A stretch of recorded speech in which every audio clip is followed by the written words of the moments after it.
Hello guys, দেখেন আমি যে মুড়ি মাখা এবং 12 ভাজা বিক্রি করি তার মশলা কিভাবে তৈরি করা হয় লক্ষ্য করে দেখেন।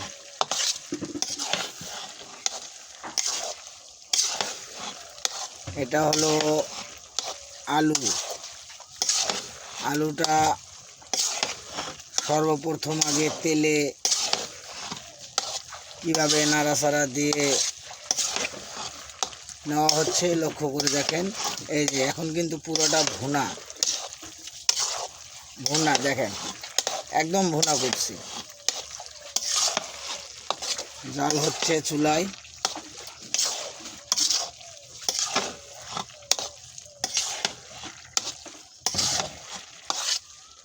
এটা যখন নাড়তে নাড়তে যখন লাল হয়ে আসবে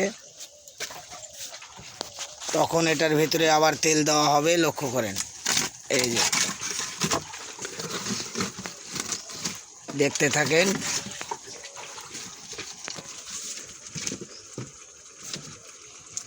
বাপরে,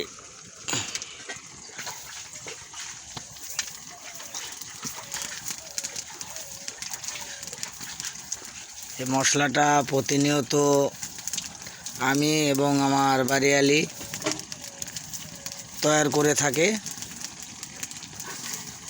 মশলাটা কিভাবে তৈরি করতে হয় আমি পুরো ভিডিওটা করতে পারলাম না প্রথম থেকে, তাই শুধু ভুনা হচ্ছে ওখান থেকে দেখালাম। এর পরবর্তী ভিডিওতে আমি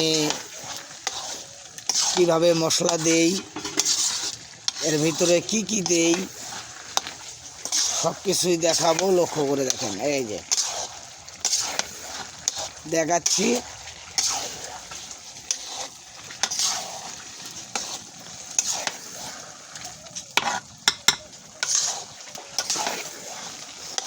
এর ভিতরে দেওয়া আছে তেল, মশলা,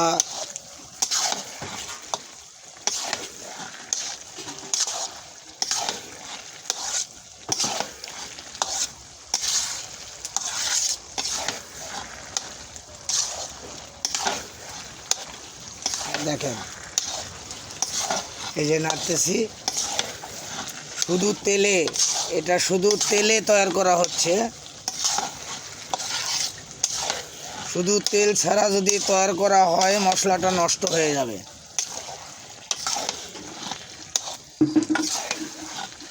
আমরা প্রতিনিয়ত মশলাটা করে থাকি, প্রতিদিনকার মশলা প্রতিদিনই করি লক্ষ্য করেন। এই যে